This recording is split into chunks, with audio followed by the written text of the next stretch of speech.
Okay. Sorry if I'll be sitting down, but that's the only way I can send my audio also to my laptop.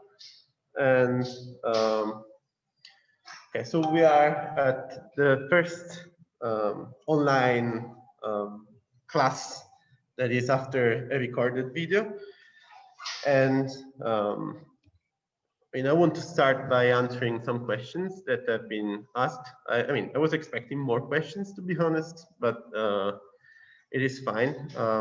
Let me clarify these points first, and then we'll do some other activities. Can you see the screen? Or okay. Okay, so the first question that we got from an anonymous student is if we are using the product rule to compute P13. So let's put back some context here. This is what we're talking about. So the scenario in the Wumpus word that I have been explaining in the recorded video. And we say the Wumpus word is a grid word. In this case, we have a 4x4 grid word where you can have pits and breezes. And pits are independent one from another, while breezes are caused by the fact that you have a neighboring pit.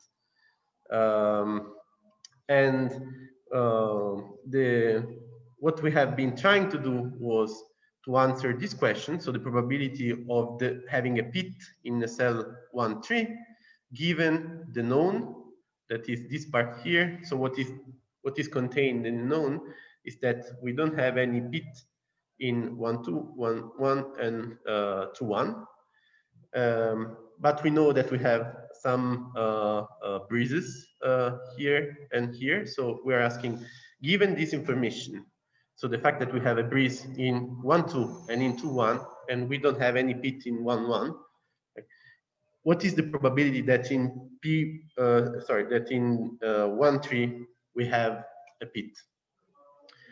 Now, as you can see from this figure, in order to reason about this point, we need to know also information about the unknown, right? Because we need to know whether there are pits also in the other surrounding of this cell.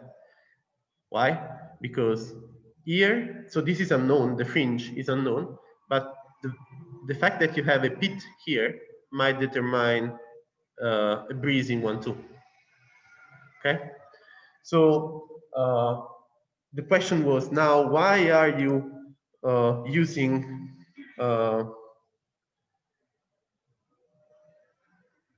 sorry, I got distracted by this other question. Could you give an overview or background of the Wumpus word, and in doing so explain what the pits and breezes are? I think I already did that now. If it is still unclear, please specify better your question, because as I say, the Wumpus word is a grid word, and pits and breezes are just like pits and breezes. And as I mentioned, pits are independent one of another, and breezes depend on the fact that you have a pit on a neighboring cell. So again, the question here is, do we have a pit here, given that we know that there are breezes here and here? And in order to reason about this specific cell, we need to know whether there is a pit here, because the fact that there is a pit in 2, 2 might determine the fact that we can also not have a pit in 1, 3. Why? Because this is sufficient to determine a breeze in cell 1, 2. So the question was, why do you add the summation over the unknown? The answer is because you need to reason about all the possibilities that you have in the unknown. So the fact that there is a pit here, or that there is not a pit here, the fact that there is a pit here, and the fact that there is not a pit here, because you need to consider all the possible combinations, right? Which is in fact what we do here.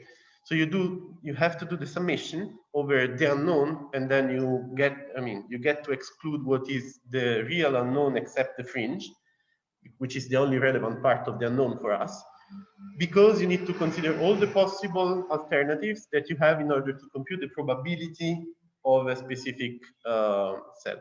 And in general, this is what you do when you have unknown values that on which your cell, on which your probability is depending, right? So let me try to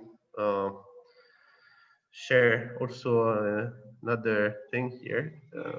Rotate more. How do I share? New share. Whiteboard. Okay.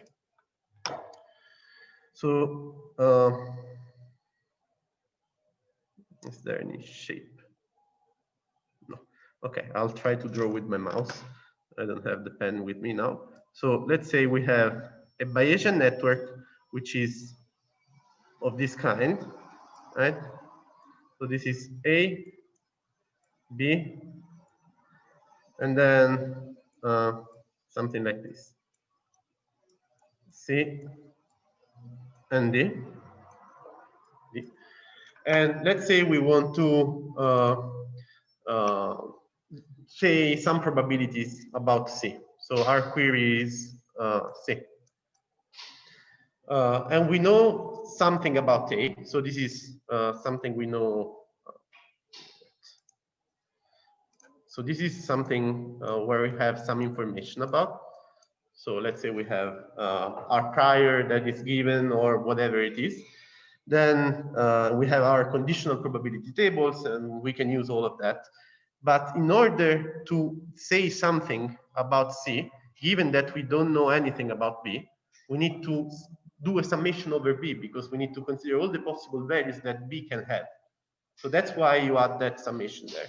It's the same case, except that we did this step in few iterations where we said, okay, first that value in 1 tree depends on the whole unknown, and then we got rid of the part that is not the fringe, just because we know that there is an independence between these two values. So that's why actually you want to use bias networks for these kind of things, because they make this notion of independence very clear, and you know that I mean, you would have known from the beginning that P13 would have depended only on the fringe and not on the other cells up there, which is exactly the conclusion I get to after explaining all those computations. I say, okay, is there an easier way to do this? And the easier way is we can use bias networks, and those give us some help in understanding what a certain variable, random variable, depends actually on. Okay, so let's share again the screen now. Let's go back to the questions.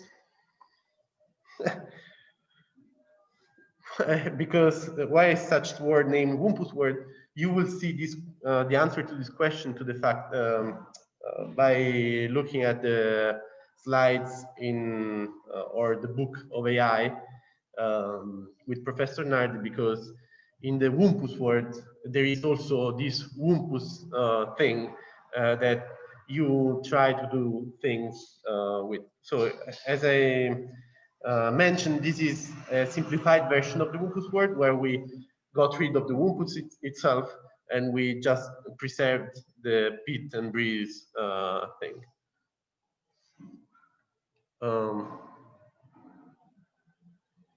Could you talk with this volume? It doesn't really depend on me, the volume I use, because the microphone is there. So is it higher or lower than last time? Just to understand. Okay, so Wumpus word, this we got rid of it. This we answered. I hope this is clear. This I already replied to. Okay, so this, I don't know, you can clarify if it is higher or lower. Okay, so my computer is better than the microphone of the room. Okay, so alpha and alpha prime. So here alpha is nothing else then I mean what you are dividing by here. So if you're using the product rule, this would be the probability of known and B. So you use alpha just to say, you know, we don't really care about what that value is because we want this to be a probability. So you want to normalize everything to 1. So even if you don't compute actually this value and you sum everything and you divide by the sum, that's a reasonable way to normalize. So you want to say that alpha or alpha prime or whatever that value is not relevant for our computations because those allow us just to get to some value that is a real probability. So between 0, 1 and summation of all the values to 1.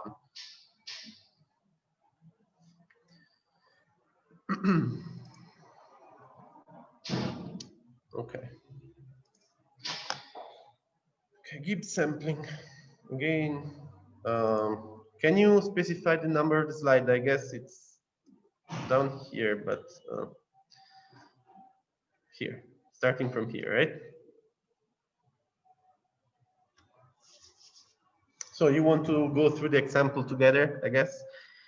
So let's repeat the idea of the of this process here. Is you start with an arbitrary state as it's written in the slide. So you just choose whatever you want. So some values to be true, some values to be false, and that's your initial state.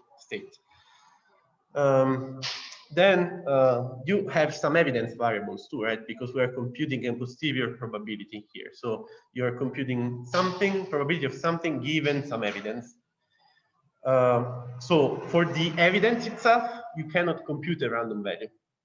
So that for the evidence, you need to use the value in the evidence. So if I'm telling you that I want to compute the probability of A given that B is true, then B has to be true. You cannot change that value. So that's true. So that's our evidence. We keep that fixed. And then what we do is we take our random variables ordered as we do for the direct sampling.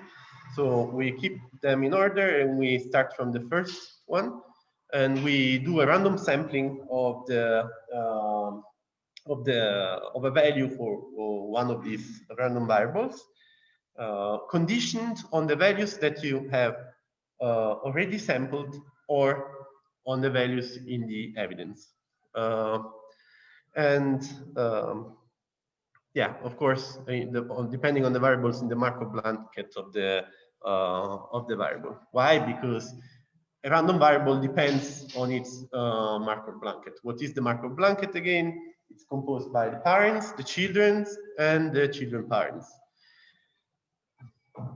So let's go through this example again here. So our query is, what is the probability of random variable rain given the fact that sprinkler is true and wet grass is true?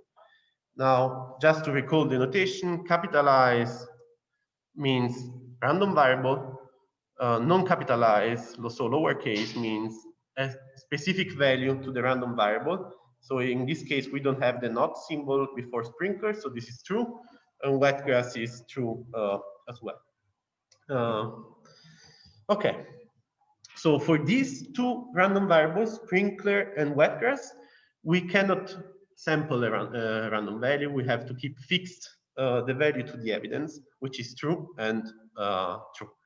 So the only thing that we need to initialize randomly for our initial state is cloudy and rain, and we say we toss our coins and we get true and false. So our initial state will be true for cloudy, true for sprinkler, true for false for rain, and true for wet grass.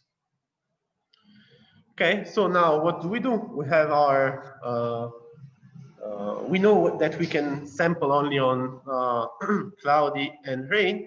So we start with cloudy because we have this topological order that is helping us in defining where we start from. We could use a different order, but typically it's good to follow a topological order. What does it mean? that we start from the higher level parent and we go down in the network. So we sample Cloudy based on the Markov blanket, which is again the children and children parents. Here we only have children because Cloudy depends, I mean, in the Markov blanket only has sprinkler and rain, because sprinkler and rain have no other parent except Cloudy. Okay, so we do the probability of Cloudy given sprinkler and not rain. And then we look, I mean, we do our sampling and we can get false or true or whatever it is. In this case, we're supposed to get false. And okay, so we're supposed to get false and we go to the next random variable, which is rain. So what is the Markov blanket of rain now? The Markov blanket of rain will be basically everything, right? Because it's parent, which is Cloudy, children, which is wet grass alone, and children parents, which are rain and sprinkler. So rain is the variable we are querying on, and sprinkler is the other parent. So we condition rain on Cloudy, sprinkler, and wet grass based on the values that we sampled, which are not Cloudy, sprinkler, and okay, so here there is an error. Maybe that's where the confusion came from. This is wet grass without the not, and in fact that's coherent then with the state that I'm returning. Sorry for the mistake here in the slide.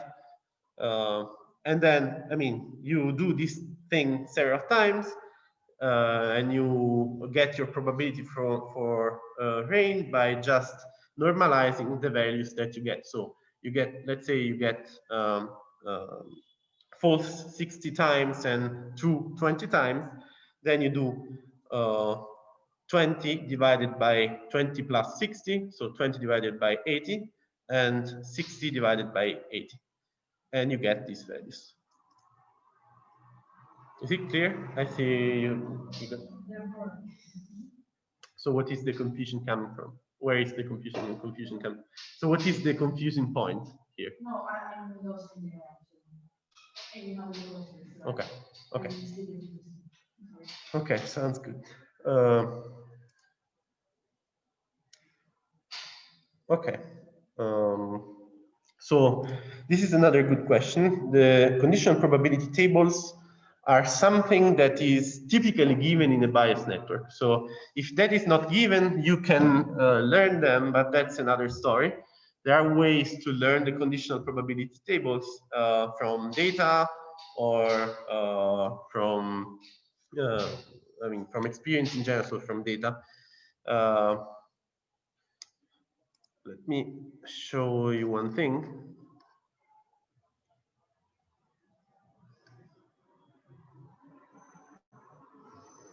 So what you can do in order to compute your conditional probability tables, if you have some, I mean, if you're collecting some experience in the real world, is exactly what I said in the video, right?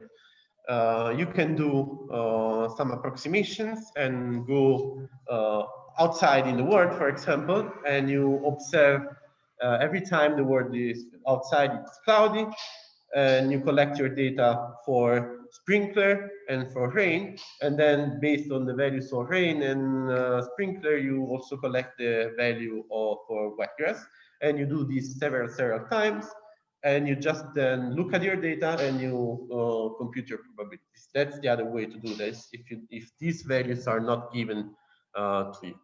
Or if you have a data set, similarly, you can just go looking at your data set and try to see. So in this case, you would start from cloudy and you would see how many times in my data set, given all the samples that I have in my data set, cloudy is true. So let's say 50% of the time it's true, then this is the probability that I put in my conditional probability table. Then I look at all the times where cloudy is true, and I look at the value for sprinkler. So when the value for, I mean, I do the same thing. I sum all the times where sprinkler is, I count all the times where sprinkler is true, and cloudy also is true, and I compute my probability, and I do the same for cloudy being false. So I go in my data set, I check all the times where cloudy is false, and I look at the values of sprinkler, and I compute my probability for sprinkler being true, given cloudy at false. And you keep doing this thing here. So that's the answer, if the conditional probability tables are not given. Okay.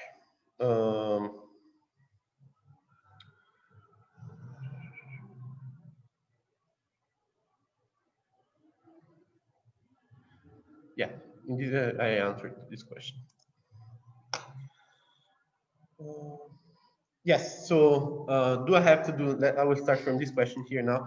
Do I have to do sampling a lot of times for more precise results? The answer is yes. The more data you have, the more it is precise. Actually, it is precise, it is perfect only in the limit to infinity, right? So if you have infinite data, amount of data, then you have accurate probabilities. Now, you cannot get that. So you need to get at least some statistical significance, which means at least, I mean, more than 30 samples, at least. That's the minimum to get any statistical significance in general. So even when you will do in the future for your thesis or whatever, some experiments, in order to compute some results that are meaningful for creating a plot with mean and variance, you need to have at least 30 runs of your experiment, because otherwise it doesn't mean anything. Can be just luck. Okay, so this is during deep sampling. Is it possible? Sure, I'll go back to that. During deep sampling, is it possible to sample the same value the variable currently has, resulting in no change at all? Right? Yes. I mean, of course, you can sample any value that is in the possible values that you can sample. So if it is true and you sample true, then that variable will not change the state.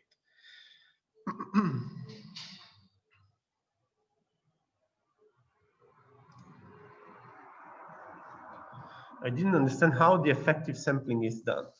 What gives me true or false given condition and specific probability? I mean, you can use Python code to do that, for example. And I actually shared a Python notebook that we can look at after this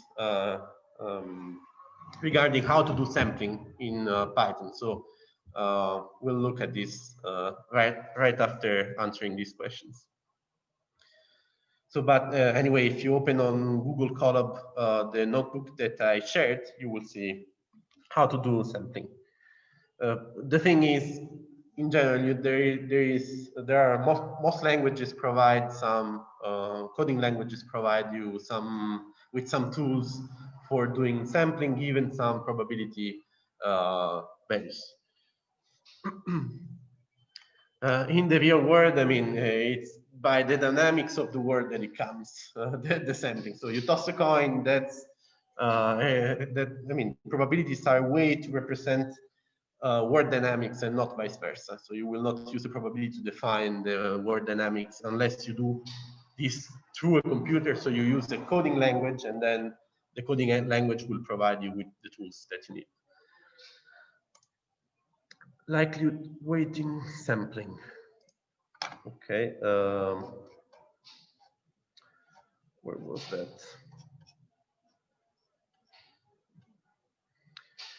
Okay, so what I didn't go too deep in here, just because what I wanted to say is that sometimes you have events that are pretty rare, and so this can be a problem. This means that you will never get enough samples in order to compute some meaningful values that you will need. So what you do then is you weight rare events a lot. So you say this event is rare, so I will give this event a lot of weight in order to compute my my probabilities. And that's the real thing. That's the only thing that you need to keep in your mind, because it's something that might come handy when you will need. So that's really everything that you need to know about this. I mean, there is the example here, but I mean, here we're doing this sampling here, and this is the event that we get back from our sampling, and the fact that this has a weight of 0.45 only means that this is not so rare. So it means that this event happens half of the time, more or less. So it's pretty common, and you don't want to give this a weight which is very high.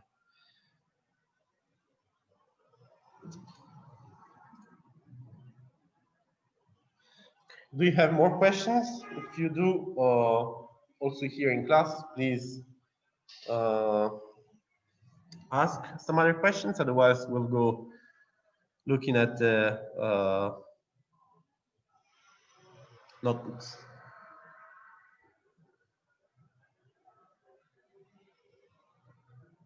I don't know what to do about that. Your colleagues have been able to download that, I guess. I mean, to download it, you just need to do this. You go to this point here, you click on it, and you download it. So once you download it, you go to Google Colab, and then you upload the thing, which I don't know where it was downloaded. Was it here? Yes.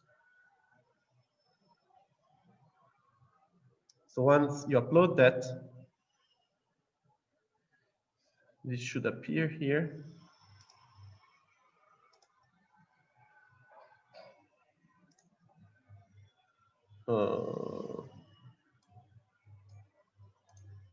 Refresh the page.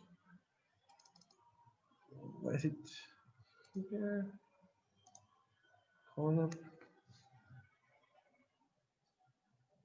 It got downloaded on it got uploaded on the wrong account, I think, but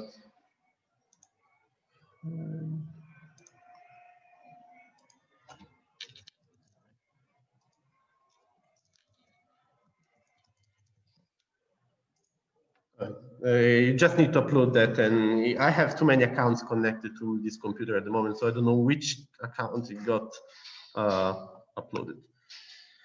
But so let me make sure.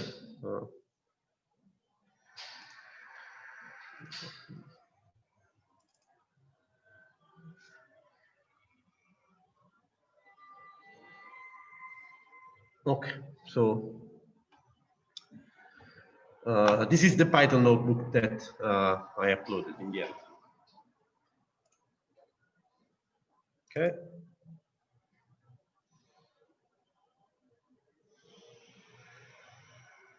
Okay, I mean, it's the same thing, right? Even if you can open it on Colab, actually, it's everything you need, really. You can, if you can open it on Colab, you can use it, and that's the purpose of it. You don't really need to download it locally, except for running it. So if you have it on Colab, it's fine.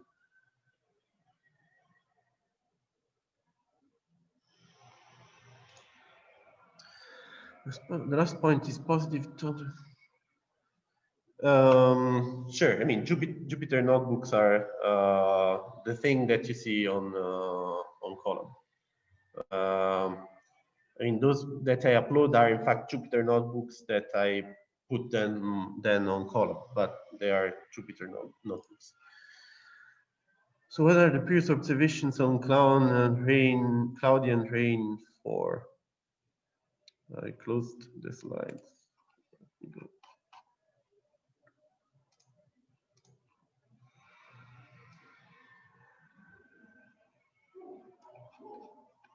I'm not sure I understand the question here. So here you're getting events, right? So this is your initial event, true, true, false, true. Then you're sampling a new event, which is false, true, true, true. Then you will do this thing again, starting from this state. So this new state will become your initial state, and you will do the same process that we just did in order to get several events, right? So that's the purpose of it.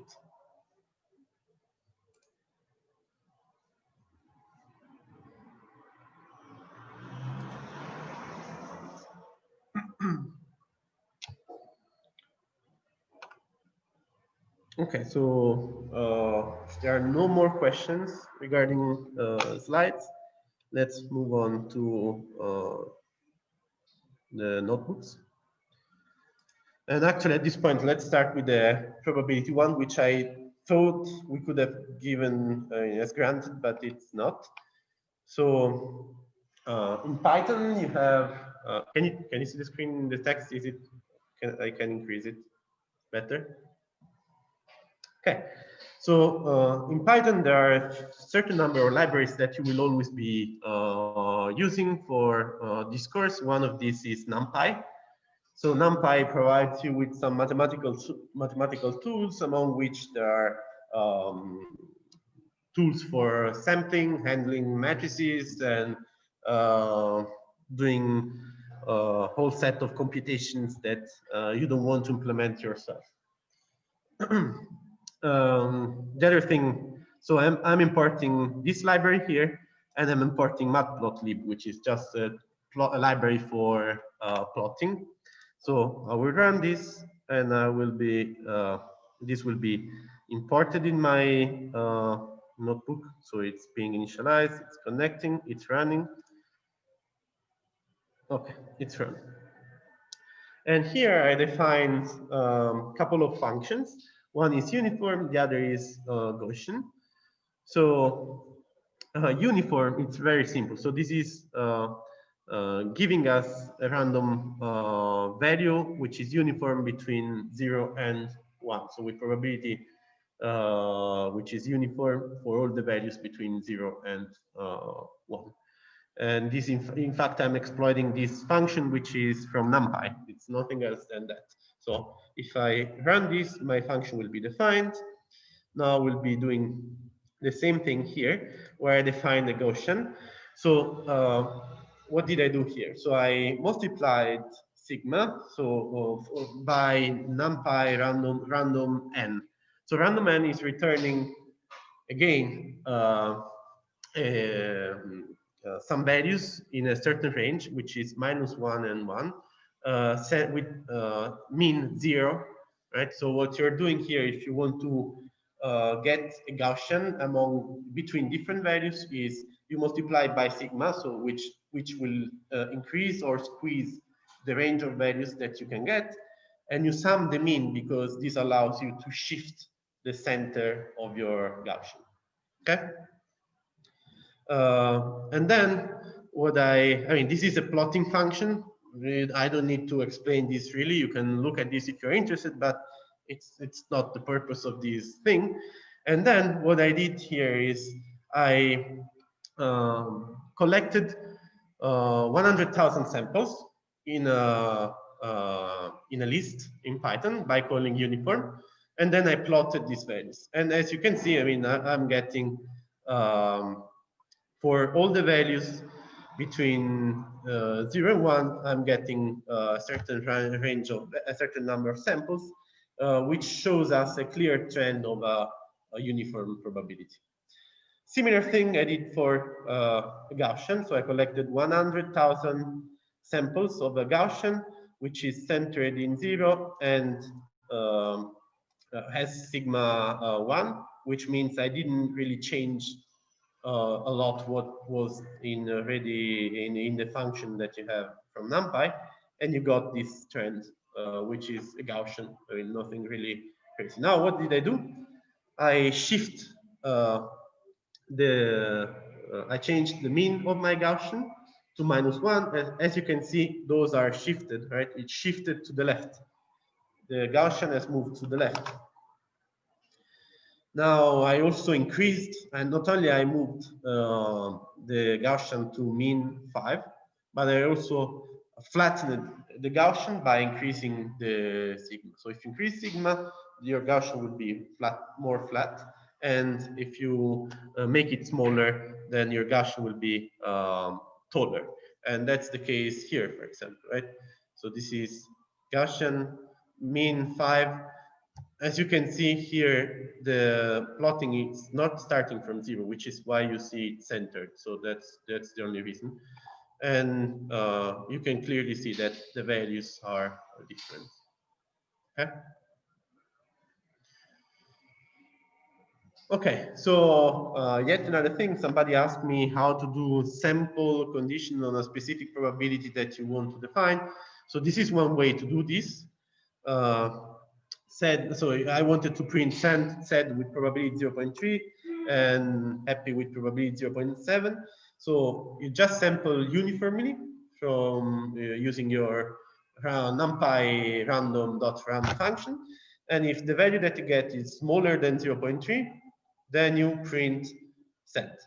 Otherwise, you print happy. So this way you can use hand set probabilities.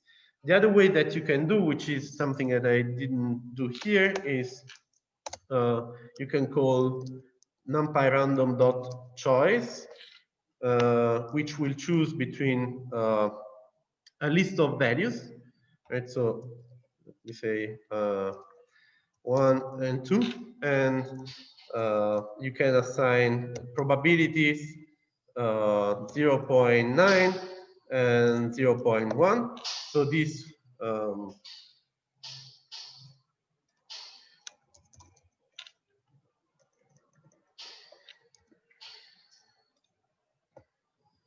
so this will be printing basically 1 most of the times, right? Now, if I switch the thing here, sorry, 0.9, it will be always printing 2. If I put a value which doesn't sum to 1, it should complain, right? Probably do not sum to 1. Okay.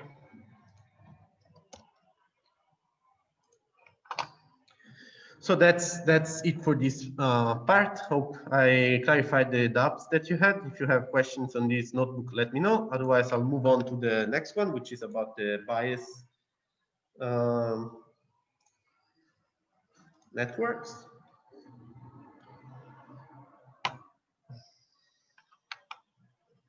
Okay, so the purpose of this notebook is, which I'm going to upload to, is showing you how you can define a bias network in Python. This is one way to do this. It's not the way. I'm not even saying that this is the best way to do this. It's just a way. And so we will define a network, and we will do some direct prior sampling on it. Okay. So here again, I'm doing some imports. I'm importing NumPy as usual. I'm importing data classes that are basically helping you defining structures in Python. I don't know if you're familiar with C or C++. This is, if you use data classes, you are using something similar to a struct. Okay, and here I'm also importing some typing stuff just to give you a better understanding of what is that I'm defining. So generally, Python is it's not a strictly typed language, but you can at least in your code you can use this notation in order to get some typing information, which you can check with an additional library which is called MyPy. So that's useful sometimes, especially if you're working on big libraries, or if you're developing stuff to be released to the public. Maybe you want to clarify what is that you're taking as an input, or so here value could be anything, but I'm saying value here is a float, so it's clear. In order to define my bias network here, I have defined 3 structures. One just contains a value for the probability. The other one I called conditional probability. So it's it defines the condition. So the variable that you are conditioning on, and the value. So the value will be a tuple of probabilities. So you will have two probabilities, and you will see how now I'm going to use that. Okay, and then I'm defining a node as something which has a name, so a variable with a random variable with a name, and a conditional probability table, which is a probability. Note that conditional probability here inherits from probability, so also this belongs to this type. Okay. So now I'm trying to define a network. I'm trying actually to define this network, the same that we have here, right? The cloudy, sprinkler, rain, wetgrass one. So I want to define this network in my code using the structures that I have defined. Check whether there are questions in the manual. No. Okay. Okay, so how do I do this? Let's start from cloudy. This is the easier one, right? The easiest one actually, because it's just a node which is named cloudy, and it has a conditional probability table, which is just a probability really, whose value is 0.5. Right? This is coherent with what we have here. 0.5, no condition. And so this, oh, let me repeat. This is the probability of cloudy being true. So the probability of cloudy being false, you can compute, it's not made explicit in here, but you can compute it by doing 1 minus this probability here. Okay. So, not here. Okay, so we defined our first node. Now we want to define sprinkler and rain. Sprinkler and rain depend on cloudy. So I define my node with the name sprinkler, and conditional probability table will contain our condition, which is cloudy, and values. If cloudy is true, the probability for sprinkler being true is 0.1, right? So condition cloudy true, probability of sprinkler true 0.1, and which is exactly the same thing that I'm doing here. So condition true, condition false. Okay, condition true, probability of cloud or sprinkler being true is 0.1. Condition false, probability of sprinkler being true is 0.5. Okay, so again, if the condition is true and you want to see the probability of sprinkler being false, we look at this row, you will get this probability, and you will do 1 minus this probability here, so 0.9.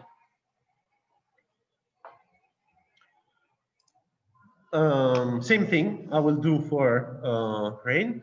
So if the condition is true, the probability of rain being true is 0.8. If the condition is false, the probability of rain being true is 0.2, which is coherent with this 0.8, 0.2. Finally, I define my last node, which is wetgrass. Wetgrass depends on both sprinkler and sorry, depends on both sprinkler and rain. Yes. So I define this node with name wetgrass, which has a conditional probability table where the condition is sprinkler and the value is another conditional probability table. It's exactly the same as when I have been drawing that the first time, I think. You're doing something like this. Let me, can I annotate this? Yes.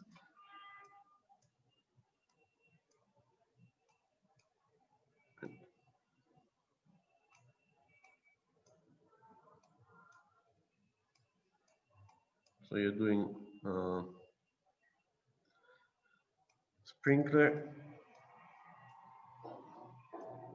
and rain for the values sprinkler true, sprinkler false. And then this would be your other conditional probability table. Okay. Okay. So your value will be again a conditional probability table for condition sprinkler being true and rain being true and false. So if sprinkler is true and rain is true, let's look at our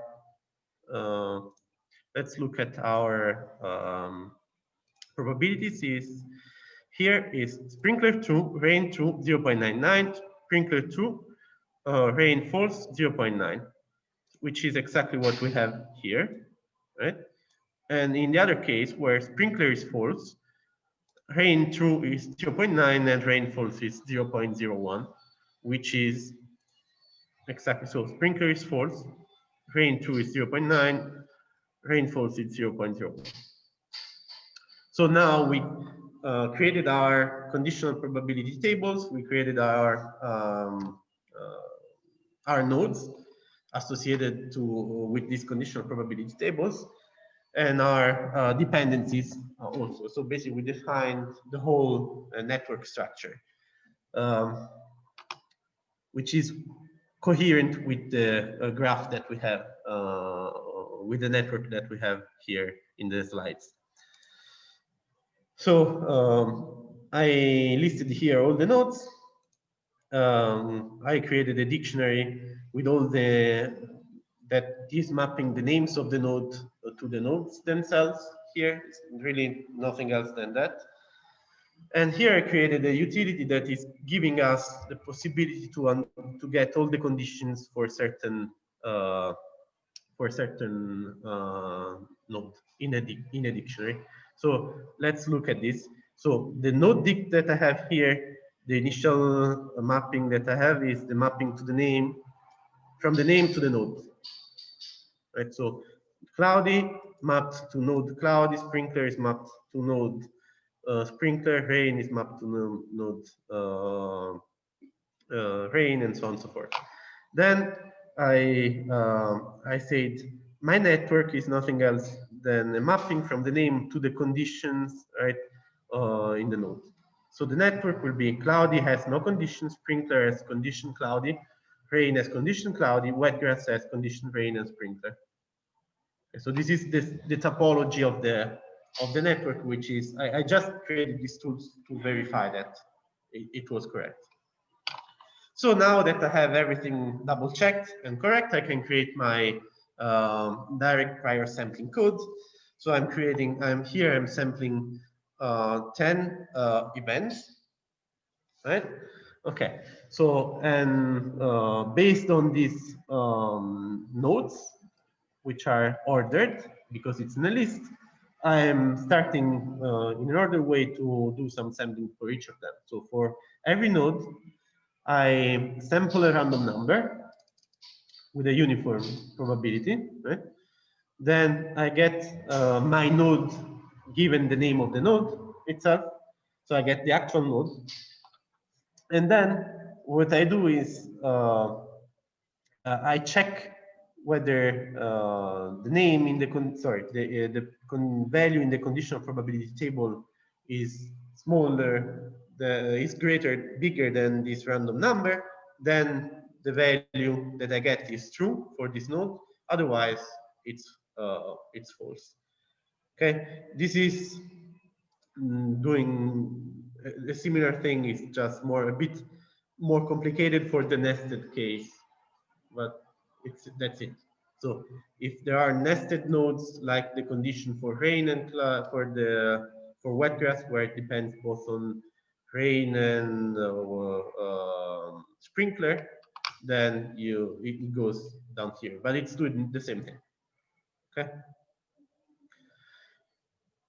Okay, so here what I'm doing is creating these events a bunch of times, and those are the events that I get. So the first time I do cloudy equals false, sprinkler false, rain true, wet grass true. Second time cloudy false, sprinkler true, rain false, wet grass true, and so on and so forth. Okay. Of course, in order to do all of this, I'm looking also at the values that I have assigned to the nodes that come before in these iterations. I see confused faces here. I mean, you need to look at the code at home probably. It's just to give you an understanding of what you can do and give you the possibility to understand that you can actually do this with the code. You don't need to focus too much on what's being done in the code here, but just understanding how overall you can do things. Okay, then the time to look at the code and understand it 100%, you have that at home, and you can always ask me questions regarding that if you don't understand it. But it's the overall idea that I would like you to get on how you can do these things in practice. Huh? Okay. What is some of P? Yes, C is less than 1. Because you didn't understand how to check the conditional probability tables here, right? So the probability of sprinkler given cloud. Probability of sprinkler given cloudy, you don't need to sum on the column, you need to sum on the row. And that's what I've been repeating a bunch of times now. So you don't need to sum this thing. So this is the condition, this is defined only the values for the condition. It needs to sum to 1 on the row. And the other value here, it's not made explicit just because you know that it sums to 1. So if the condition is true, the probability of sprinkler being true is 0.1, and the probability of sprinkler being false is 0.9. Which is not written here. It's just how do I note it again? Here. Condition true, sprinkler true, probability is 0.1, sprinkler false is 0.9, which is not made explicit in the table, but it's just 1 minus 0.1. If the condition is false, which is the second row in your conditional probability table, right? If the sprinkler is true with probability 0.5, and sprinkler is false with probability 0.5, just because it's 1 minus 0.5, which is 0.5. Okay, so you don't need to look at this on the column. You need to look at this on the row in order to sum to 1.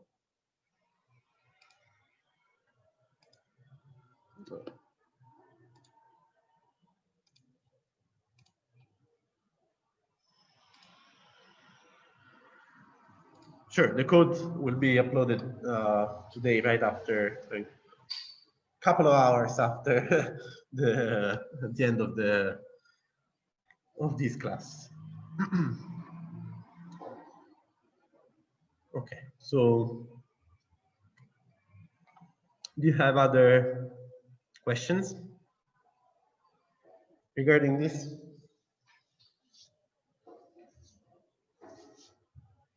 Here? None? So I hope it's helpful to see things done also in practice a bit here in class, and I hope you can use this time to better understand and clarify your doubts, so that we don't spend the whole. I mean, again, the purpose of these recorded videos is that you, I mean, the theory you can always look at that, go back if you don't understand something, and you can use this time in class instead to clarify your doubts, to understand how to do things in practice. Other times we'll look at some papers that will map basically what you see in the theory to some other stuff that is done nowadays at the in research labs, so that you can understand how these things that you see and you say, maybe these are very easy, I will never be able to do what I have seen in the first class with all the crazy things being learned. But in practice, you will see that those map to the papers that are being used in order to do these things. I mean, not this, but the videos that you have seen last time. Okay, so if you don't have any other question, I want to show you some other material that is helping you to go a bit deeper on understanding how to do other things, which is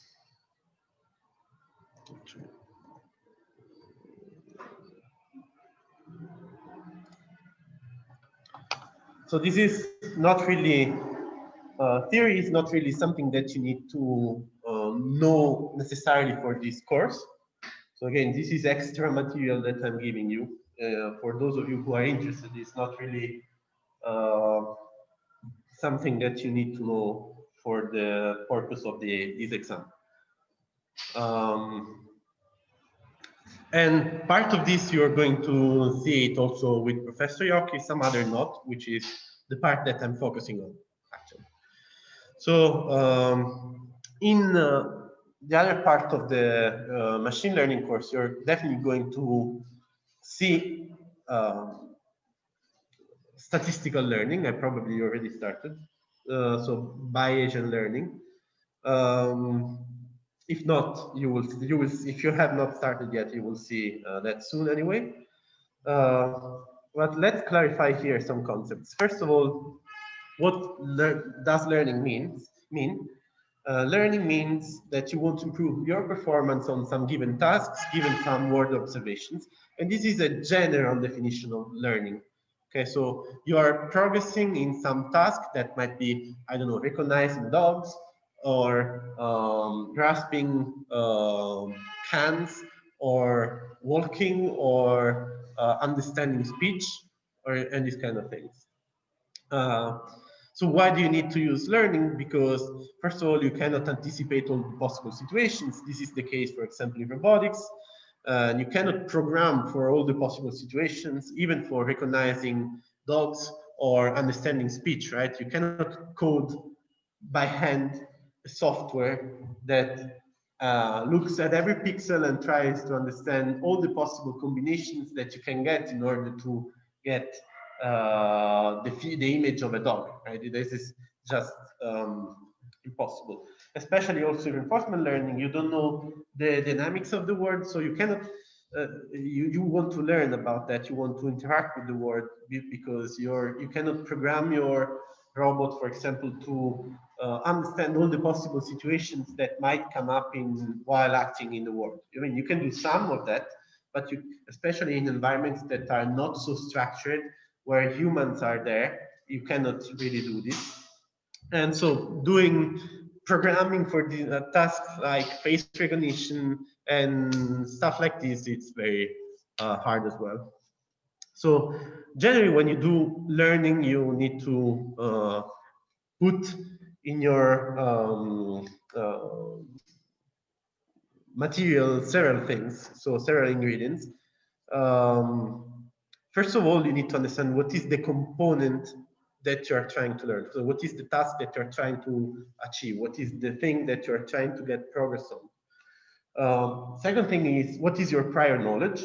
So you want to exploit your prior knowledge if you have some, and you want to put that in your representation, which is actually the key here. So you have a representation that defines also what are the kind of approaches that you can use for learning. Here I'm talking about some representations that we'll see in the next classes. So hidden Markov models that are used, for example, for learning and reasoning over time, probabilistic reasoning over time.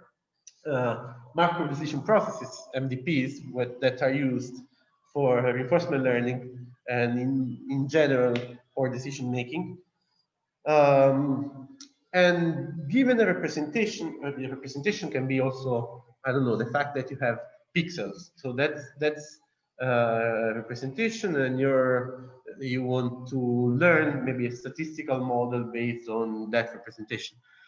So this said, you also have to understand what is the kind of feedback that you have. So what is the structure of your data? So if you only have data without any label, you are dealing with some unsupervised learning.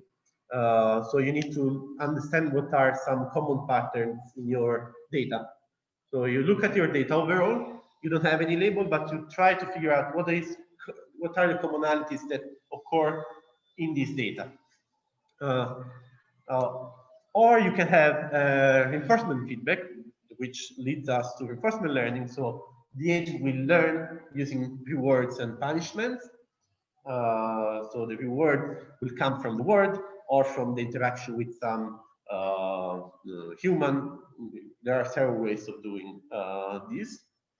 Uh, and the other way is you have labels. So you get into the supervised learning scenario where you have some data, you have an associated label. So like in the case of the images, that if you have a picture and you have a label, here there is a dog, another picture, here there is a cat, and this kind of structured data, then you're dealing with supervised learning, and you can do classification, which is the example that I have given now with the like image, dog, or cat, or that either that, sorry, or regression, where you are trying to predict some continuous values instead of categories.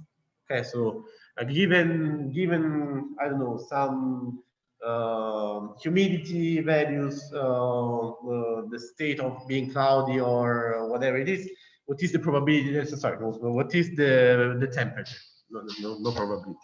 What is the temperature? There are also semi-supervised things that are intermediate things between unsupervised and supervised learning. So statistical learning typically can occur with few of these, in few can be used in few of these scenarios.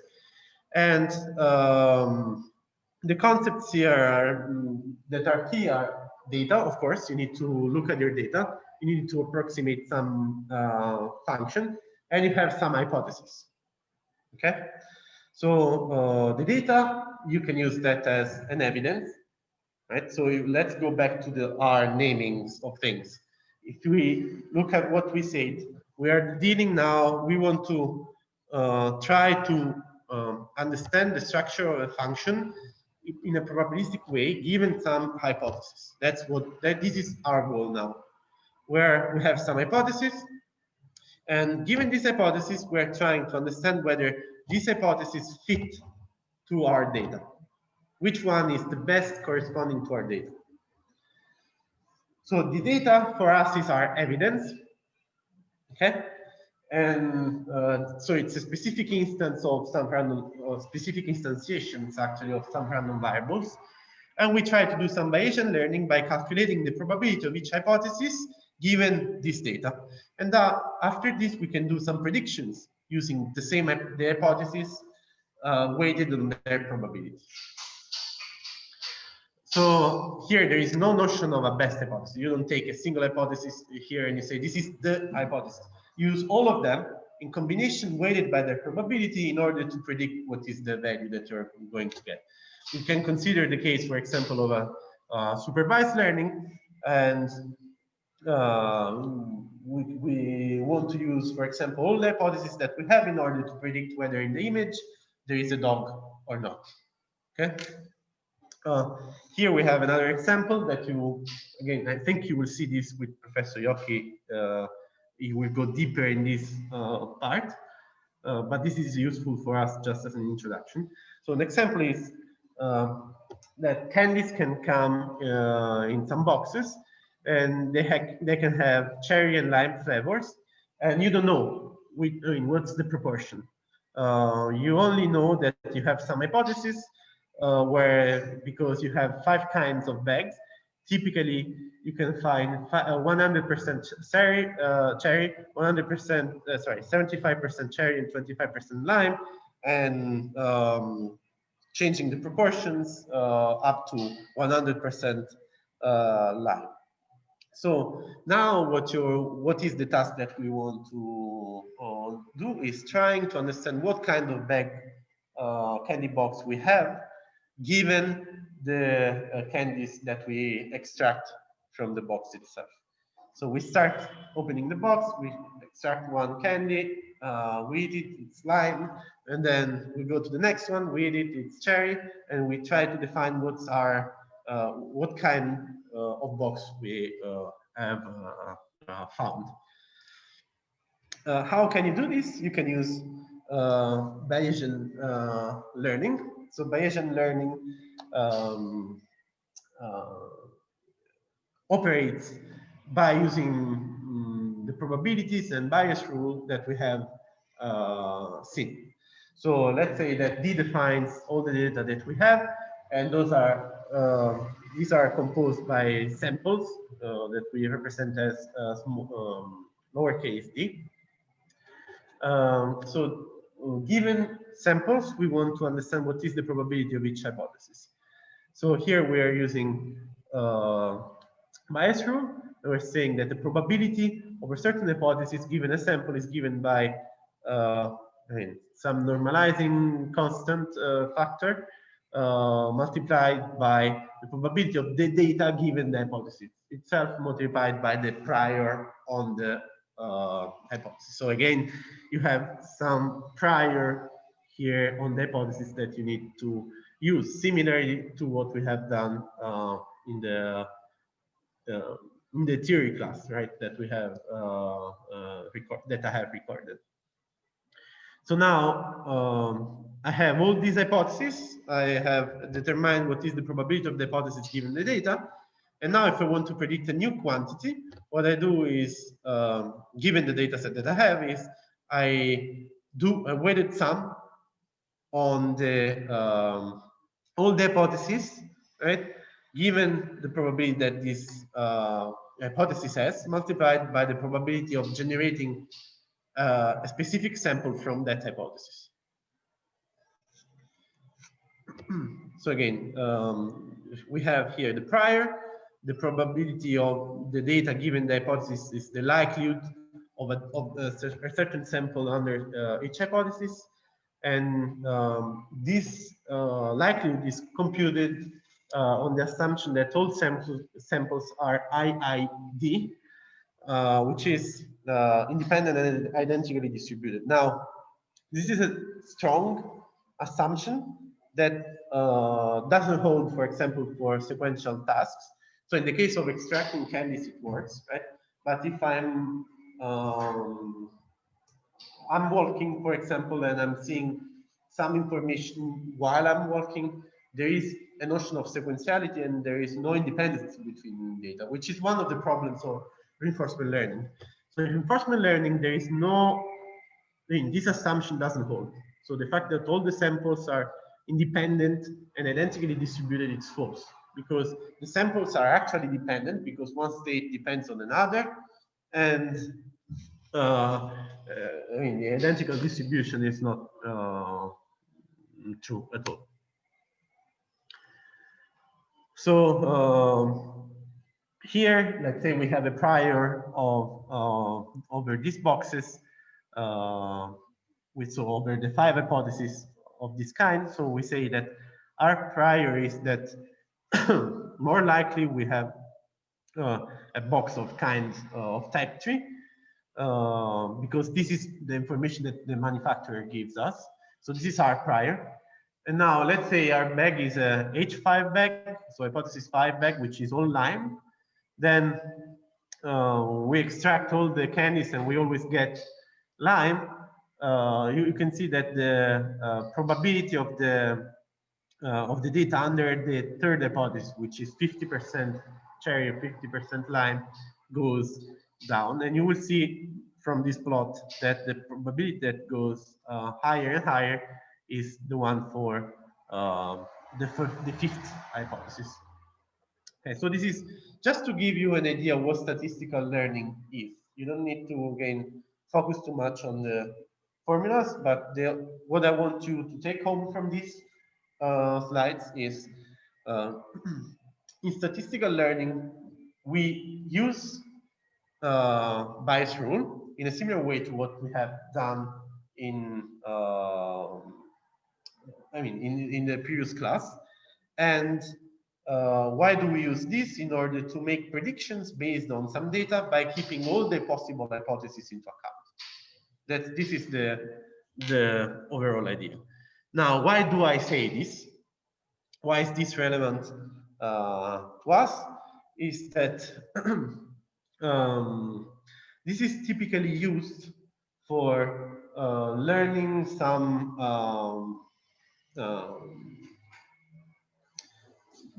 probability models, given some data that we assume to be generated from the model itself. And this is known as density estimation. So you typically assume here that you have complete data, which means that you have seen all the kind of data that you can get from this probabilistic model, and we have values for each random variable in the model itself. So now we try to learn some parameters. What does it mean? We try to learn the conditional probabilities, for example, of a biased network. Right? So the conditional probability table, given some data, can be learned using statistical learning on a biased network. So this is exactly what we were talking before when somebody from home, I think, asked, are these conditional probability tables always given? I said, no, you can look at the data and try to learn at that. So this is actually the way you do that. It's not, I mean, the way I say it is an approximation of this process, but overall, this is what you get to do in order to learn these conditional probability tables. So the example here again is we now buy a bag of lime and cherry candies from another manufacturer, and we don't know what are the proportions here because the manufacturer didn't release the prior information. So the proportions can be anything continuous between 0 and 1. So this is a continuous space of hypothesis. And so we need to represent this with some parameter, which is theta, which represents the proportion of cherry candies. We don't need, why we don't need also the proportion for limes? Just because that is 1 minus theta. So we have a hypothesis space that ranges between all these theta values, and one specific hypothesis will be an instantiation on a specific theta value that we find. So we can model this in the form of a bias network with flavor being the random variable that can have two values, cherry and lime. Note that we can use also a Boolean representation here where cherry is 0 and lime is 1. And the probability of cherry is theta. So you're trying to learn a very simple bias network where you just have one conditional probability table that is not even conditional, it's just a probability table because you have no condition. And you're trying to learn what is the probability of flavor having a certain value. So if we look at this, the old slides, I'll look at this later. When we look at the old slides, it's like if we are focusing only on the cloudy node. So cloudy can have values true and false, and this is the probability of cloudy being true. And the similar way, we'll have one node where name is flavor of this node, so that's the random variable, and our probability will contain theta for flavor being 0 or cherry. If you want me to draw this, I can also try to do this just to. So let's say this is our node.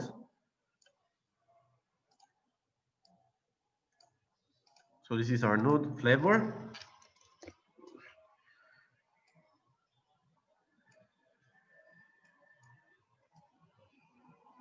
Okay, our node flavor and our conditional probability table here will have only theta. Okay, I can increase this box probably. Okay, accept it as it is, just just for the purpose of understanding what you have there. Okay, so back to the mouse. Here. So not only you can learn the parameters of a bias network, but you can also learn the structure of a bias network using some statistical learning as well, or more commonly, you can use search, typical search algorithms or hill climbing. This is not so common in general because generally you know what is at least the structure of the bias network because you have a notion of causality in your mind and even a person that has never worked on any computer thing or a statistical thing will be able to say this depends on this depends on that. So this is not so common in the end.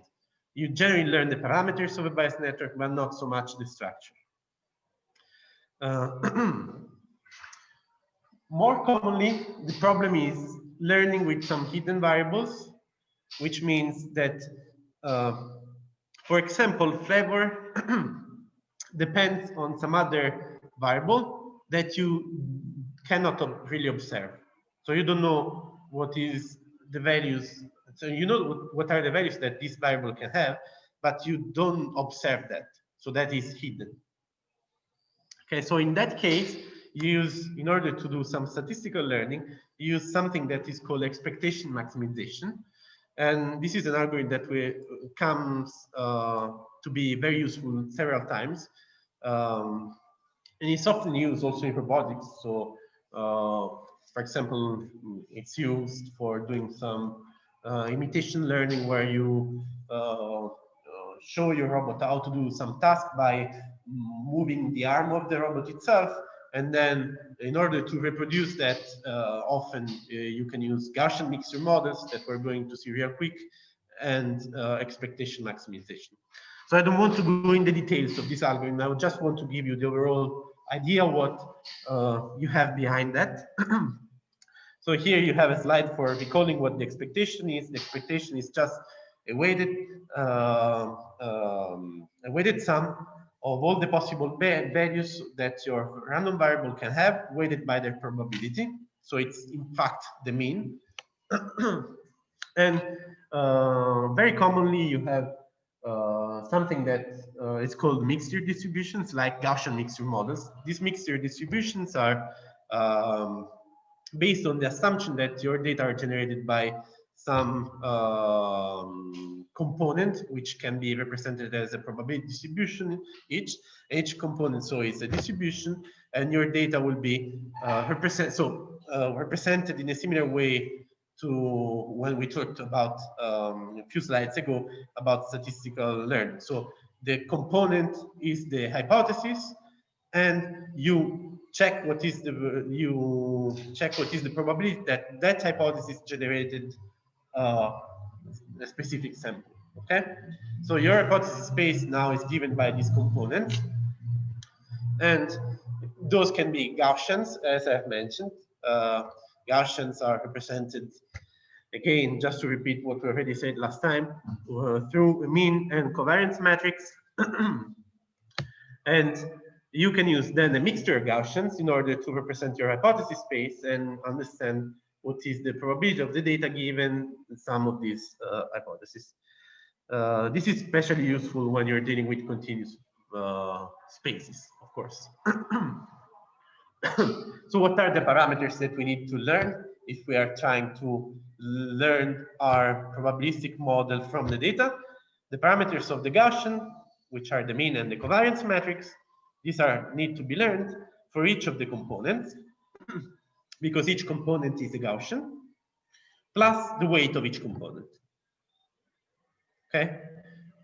So the goal here is that you want to try to approximate the true model that generated the data without knowing its parameters, and without knowing also the weight of each component that generated this data. So you can use this algorithm that is called expectation maximization, that works in two steps: an expectation step and a maximization step. The expectation step is very simple. So you use the component as it is parameterized currently. So you can start, let's say, randomly, and then change your parameters step by step through the expectation maximization algorithm. So by the beginning, it will be randomly, or whatever initialization you choose. And you compute the probability of the point to be generated by that specific component. So probability of the point being generated by that component, you compute that. So you evaluate your point using that distribution. So you, for example, in the Gaussian case, you calculate the probability of your point according to a specific Gaussian. Okay. So what does it mean in practice? If this is our definition of Gaussian, given this mean and this covariance, I plug in this x to be my value that I'm trying to estimate, and I compute the probability of this point x using this formula. Now I have all the points here, everything I need. I have x, which is the point. I have mean and I have covariance because these are the parameters of my model, and I can compute this probability. So I compute this probability, and I assign each point, each sample, to a specific component. So this is the expectation step. Now in the maximization step is, given the points that I have assigned to each component, what are the new mean and the new covariance?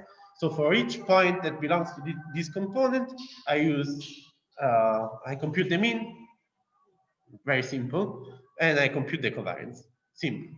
It's very simple. And I also compute the new weight by looking at how many points belong to each component. Simple. So in practice, what happens is something like this.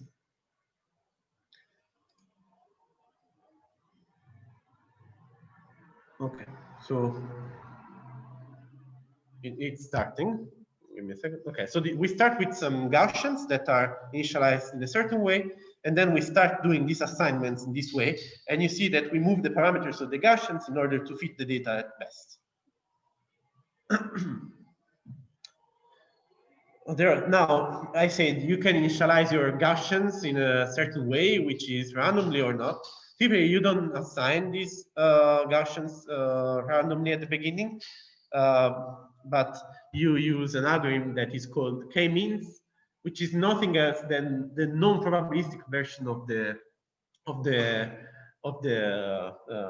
Gaussian mixture models, let's say, because it behaves like this.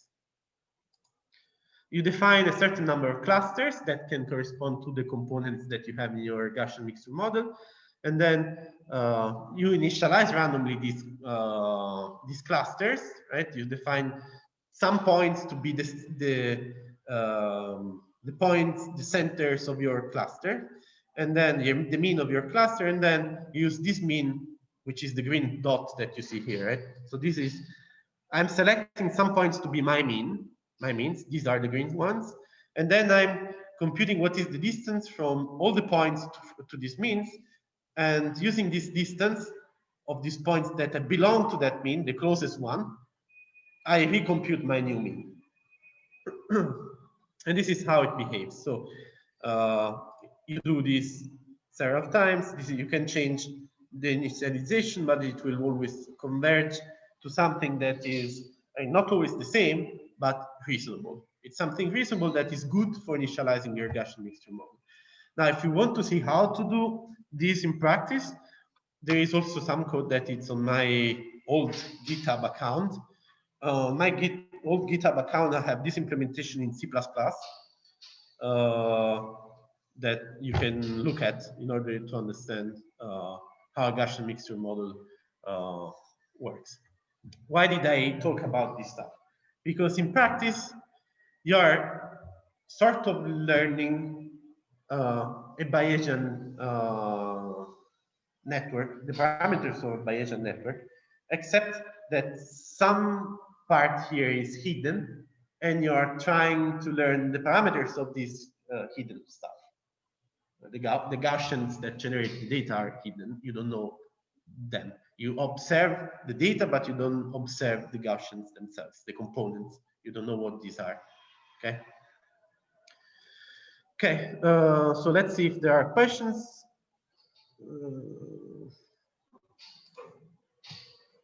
Yes, the code will be uploaded, already replied to this. When we say learning, we mean increasing the samples in order to calculate better the probabilities. No. When you say learning, the data are typically given unless you're dealing with reinforcement learning. Okay, so in the reinforcement learning case, you're generating data on the fly somehow by interacting with the world. But overall, in supervised and unsupervised learning, Your data are given, somebody gives you this data set, and then you use this to calculate the probabilities, or it doesn't have a probabilistic model, it doesn't have to be a probabilistic model or a statistical model. It can be any kind of model, but given the data, you learn your model. You don't generate new data. Again, unless you're dealing with reinforcement learning where you're generating data on the fly. So again, this last part, it's not that you have to know this for the exam. This is useful for you if you're going to do anything in the future on related topics. If you're doing, for example, some imitation learning, then these Gaussian mixture models can come to help. And actually, what I will do is I will put on Classroom a paper that you can read if you're interested, where they use Gaussian mixture models in order to do demonstration learning on a imitation demonstration learning on a robot. Okay, so if you're interested in reading that, you can go and check that and see how this is used in practice. Okay, I'm done. I don't think I have a lot more to say because there are no more questions. And if you don't have any other question, we can close it here. Okay, so let me stop the streaming.